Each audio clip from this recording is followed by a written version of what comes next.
Bonjour à tous et bienvenue sur Mini PDLV. Si je vous dis protection de carrosserie, si je vous dis grand volume intérieur, si je vous dis moteur diesel, et si je vous dis 4 roues motrices, vous allez certainement penser à un SUV. Sauf que chez Volkswagen, on a aussi la Golf 7 Alltrack. C'est un modèle peu courant qu'on voit pas tout le temps dans la rue, et je vous propose aujourd'hui de découvrir cette version réalisée par DNA Collectible à l'échelle 1/18ème. Ça vient de sortir, ce modèle est une tuerie, je l'adore déjà, même si c'est un diesel. On passe à la revue et on en parle plus en détail.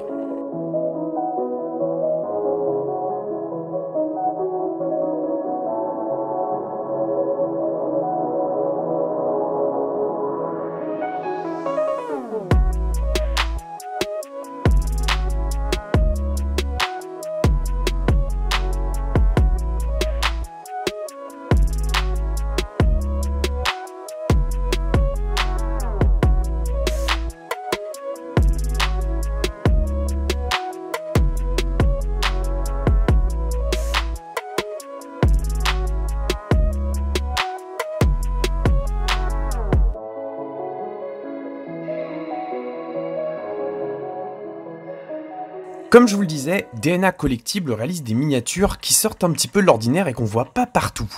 La Golf 7, elle existe déjà en miniature, dont à l'échelle 1/18ème, mais pas en version break et encore moins en version Alltrack. La version Alltrack, je vais en parler un petit peu plus en détail, elle se reconnaît avant tout à ses extensions d'ailes en plastique, également à sa hauteur de caisse un peu plus élevée, et aussi le fait qu'elle est exclusivement disponible en break. Cette version-là, elle dispose du 4Motion, c'est-à-dire du système 4 roues motrices de Volkswagen, qui permet donc de passer dans les chemins un peu plus accidentés. Ça fait pas des miracles non plus, mais c'est quand même un peu plus polyvalent qu'un break classique. DNA Collectible nous signe là une superbe version. Franchement, j'ai eu un petit coup de cœur pour ce break.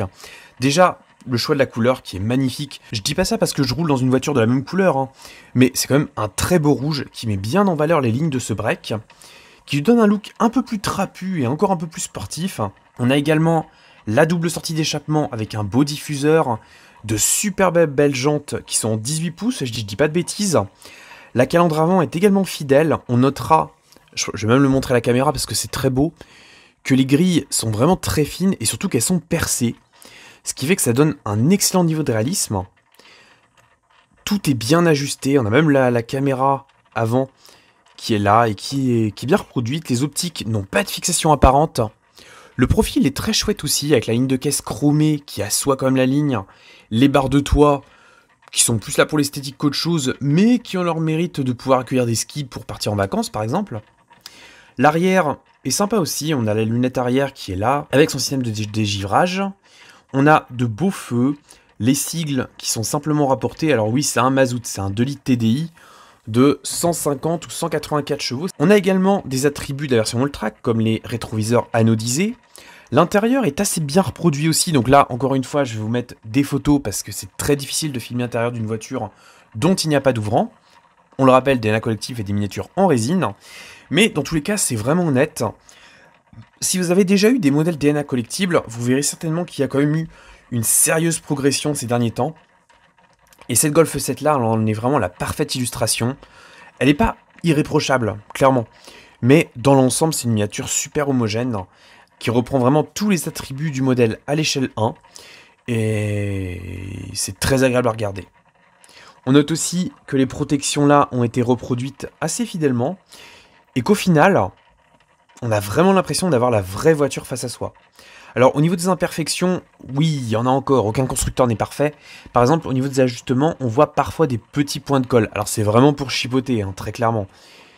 Mais dans tous les cas, je ne peux que vous recommander ce modèle. D'ailleurs, si il vous intéresse, vous pouvez toujours le commander sur le site de DNA Collective, vous avez un lien dans la description.